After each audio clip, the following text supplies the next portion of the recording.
Welcome to the Nutrition Diva podcast. I'm your host, Monica Reinagel.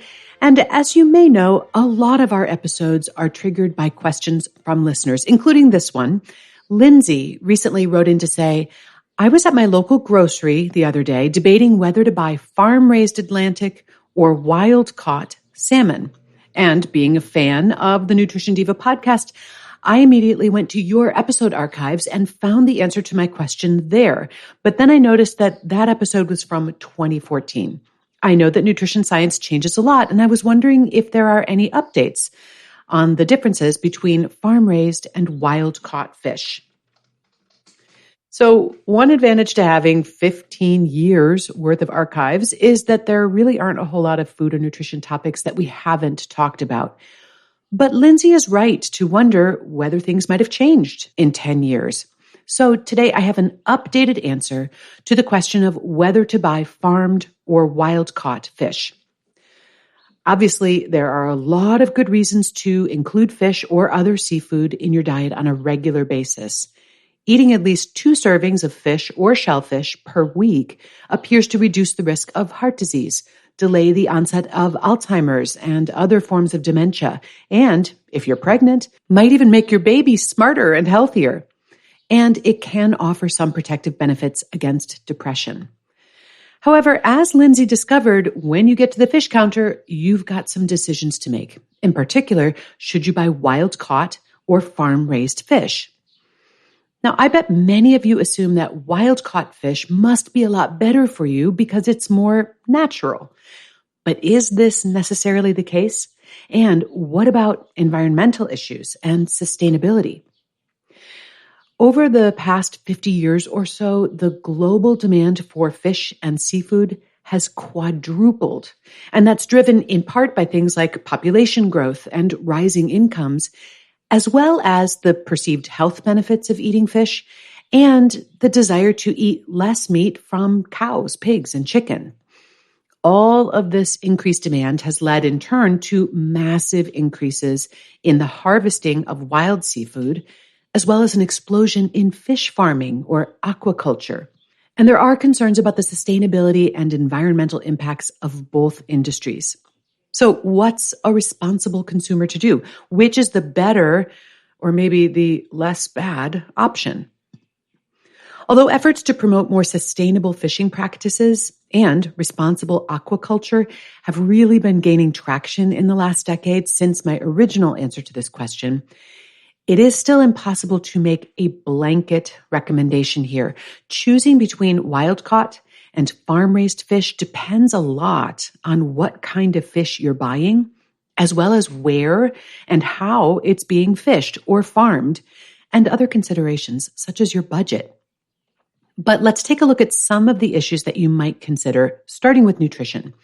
The nutritional differences between wild and farmed fish are not as great as you might think. By and large, both farmed and wild-caught versions of the same type of fish are going to deliver similar nutritional value. The nutritional composition of wild fish is actually going to be a bit more variable because that's going to be dependent on their natural surroundings and the food sources, which will vary from location to location, but also from season to season. The nutrient composition of farmed fish will also vary depending on the feed formulation that's being used and other factors such as exposure to sunlight. But unlike wild-caught fish, the nutritional value of the finished product is much more under the producer's control. One of the main reasons we recommend eating fish, of course, is that they are a uniquely potent source for long-chain omega-3 fatty acids. And here, farmed fish often have the advantage. Today's farmed Atlantic salmon provides significantly more omega-3 fats than wild-caught Atlantic salmon, for example. Now, this was not always the case. In the earlier days of aquaculture, farmed salmon was significantly lower in omega-3 than wild fish due to the food that they were being fed. But once this was identified as an issue, the industry quickly responded, modifying the diet to enhance the omega-3 content of the finished product.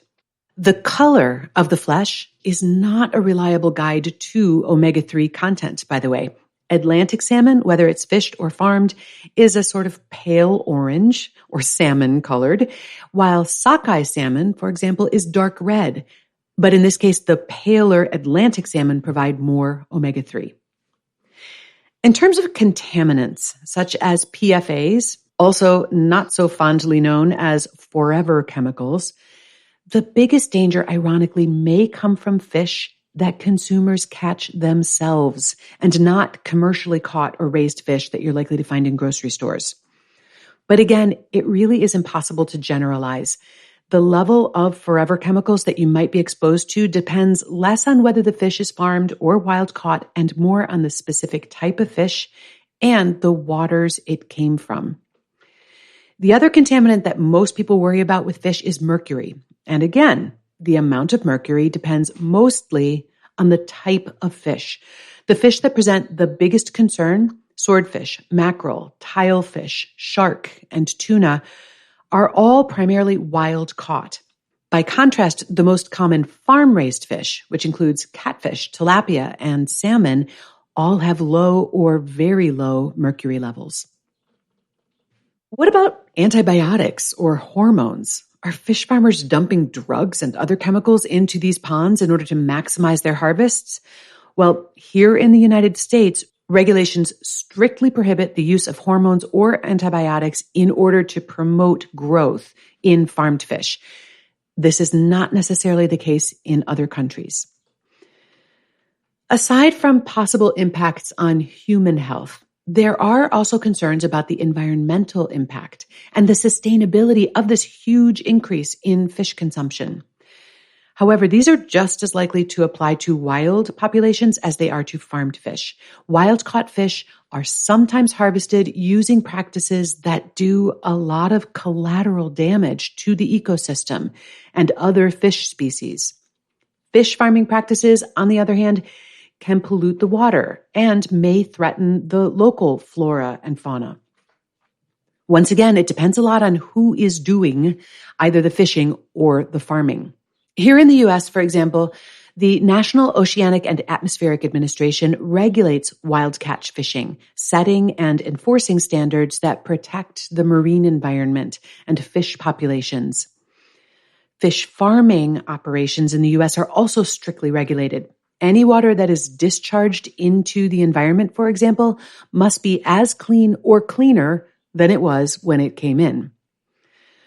Unfortunately, this is not the case everywhere. Farm-raised fish now constitutes more than 50% of the global food fish supply and 90% of U.S. consumption. But the U.S. only produces a tiny fraction of that. And what we do produce is often more expensive than farmed fish that's imported from areas of the world that might have laxer regulations.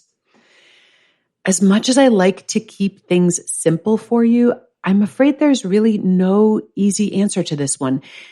As you can see, there are a lot of factors that we need to weigh: nutrition, safety, sustainability, and cost. And the outcome is going to be different depending on what kind of fish you're talking about and where it comes from.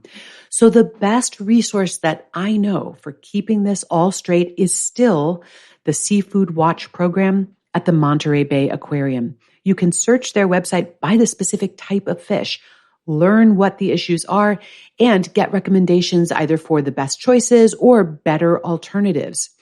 They do a really amazing job of keeping up with the constantly evolving industry practices and environmental issues and emerging research all over the world. And they offer downloadable and digital guides for you.